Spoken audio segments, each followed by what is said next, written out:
Bonjour à toutes et à tous, nous sommes à quelques heures du week-end, c'est un plaisir de vous accompagner pour ce flash du 25 novembre.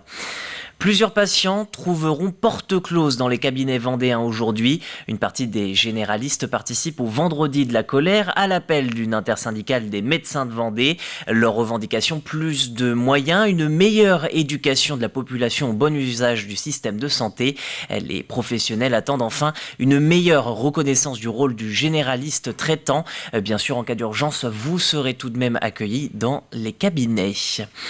Économie à présent, l'entreprise Cugnot, spécialisée dans le modulaire, tente une nouvelle méthode de recrutement pour faire face à ce difficile marché de l'emploi. La Vendée compte à peine 5% de chômeurs selon les chiffres du second trimestre 2022 fournis par l'INSEE. Il est donc difficile de tirer son épingle du jeu.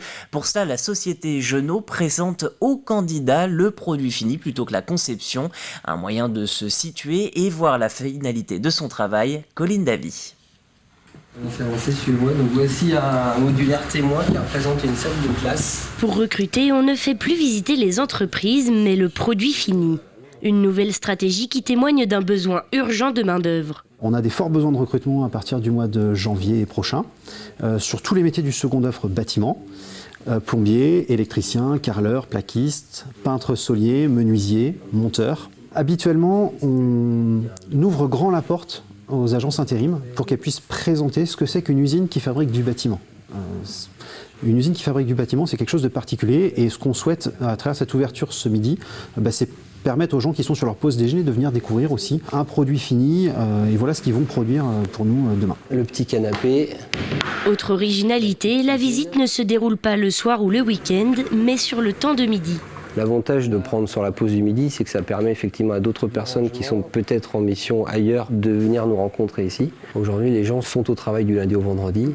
Le week-end, on peut effectivement proposer des choses, des événements, venir nous découvrir en agence ou en supermarché ou je sais pas, ça ne fonctionne pas.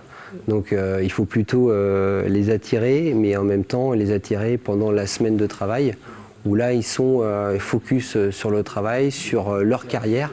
Et c'est pour ça que l'on met ça en place. Une dizaine de candidats se sont inscrits pour tester cette initiative et à première vue, l'idée plaît. Voilà, j'ai une première approche. Bon, sur la première approche, c'est intéressant pour découvrir. Après, à suivre, faut voir. Il est encore trop tôt pour connaître les retombées, mais si cela fonctionne, l'agence d'intérim pourrait bien renouveler cette nouvelle méthode de recrutement avec d'autres entreprises.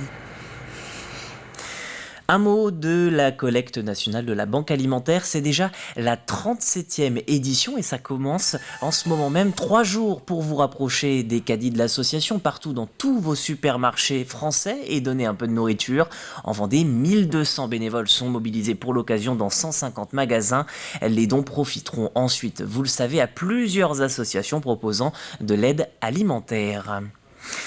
Nous sommes le 25 novembre, journée associée à la Sainte-Catherine et comme le veut l'adage, à la Sainte-Catherine, tout bois prend racine. Le conseil départemental l'a bien compris et propose cette année des démonstrations de plantation avec la Chambre d'agriculture, une initiative dans le cadre de son plan biodiversité et climat. Parmi les stagiaires, des agriculteurs qui veulent replanter des haies bocagères, mais aussi des particuliers ou encore des collectivités. Un reportage de Cyril Guillet.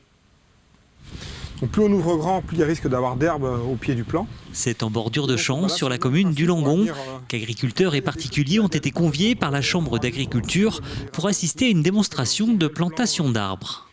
L'objectif en fait est de rappeler aux planteurs les consignes qui avaient été données lors de la visite au printemps. Donc on va rappeler les préparations de sol, le paillage, comment planter, comment on pose aussi une protection contre le gibier, contre les lapins ou les chevreuils. Voilà, le but c'est de rassurer les planteurs et qu'ils fassent le bon geste pour une bonne réussite de leur projet. Donc là on va essayer de réadapter un peu le système racinaire sans tout enlever parce qu'il faut quand même lui en laisser. Cette démarche s'inscrit dans le plan biodiversité-climat lancé par le département et la Chambre d'agriculture. Doté de 50 millions d'euros sur 3 ans, cette aide permet d'accompagner les particuliers et les agriculteurs à replanter des haies. On reste en bordure de chemin, en séparation de champs, des zones boisées, des terrains qui ont perdu leur vocation agricole. Voilà ce qui est éligible aujourd'hui aux aides du département. 3 catégories d'arbres et d'arbustes sont conseillées. Les arbres de haut jet comme les chênes et les merisiers, les essences de taille intermédiaire à l'image du charme ou de l'érable champêtre et enfin les espèces de petite taille comme les troènes et les noisetiers. Donc là aujourd'hui ça va être aussi d'expliquer comment on les répartit en fonction de son projet. Dans certains cas on met les hauts jets à 10 mètres les uns des autres, d'autres c'est 12 mètres, d'autres c'est 15 mètres. Ça a été déterminé le jour de la visite avec le planteur. Et si les haies ont à une époque été rasées systématiquement, aujourd'hui leurs bienfaits ne sont plus à démontrer.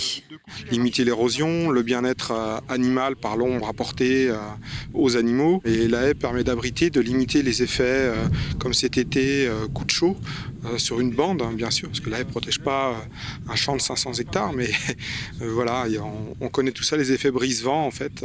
Voilà, on essaye de le rappeler à chaque fois, mais il faudrait répéter les choses. Ces plantations représentent 33 km de haies, 12 hectares d'agroforesterie et 35 hectares de bosquets, soit 77 000 arbres qui vont prendre racine en Vendée.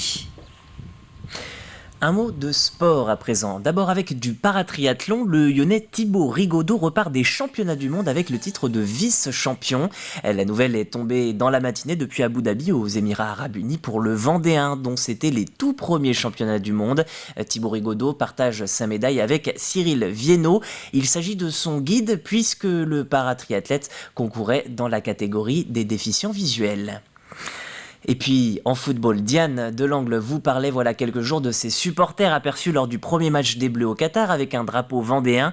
Nous les avons retrouvés, ils sont désormais en Arabie Saoudite pour un voyage de vacances. Le couple de Vendéens est très content de ce premier match, forcément remporté 4-1 face à l'Australie s'il faut le rappeler, mais aussi et surtout d'avoir été reconnus par leurs proches. Pour passer le checkpoint à l'entrée du stade, parce qu'ils étaient obligés de contrôler pour pas avoir de drapeau LGBT, mais sinon après, hormis ça, non. Après on était ici, on était avec des Français quand même dans les tribunes, et il y en a plein il y en a une ou deux qui nous ont demandé ce que c'était, et on était trop fiers de dire que c'était la Vendée, nous. Et puis le drapeau, on l'a pas lâché du match, hein. On voulait être sûr qu'il passe. Voilà, et puis un petit mot de votre météo du jour avant de se quitter. Des averses devraient vous accompagner tout au long de l'après-midi. Côté température, la maximale est prévue sur le littoral avec 14 degrés, minimale pour Chantonnay avec 12. Dans le reste du département, vous le voyez, la moyenne est prévue autour de 13 degrés. C'est ainsi que s'achève cette édition. Je vous remercie de l'avoir suivi. On se retrouve bien sûr pour un prochain point sur l'actu à 18h.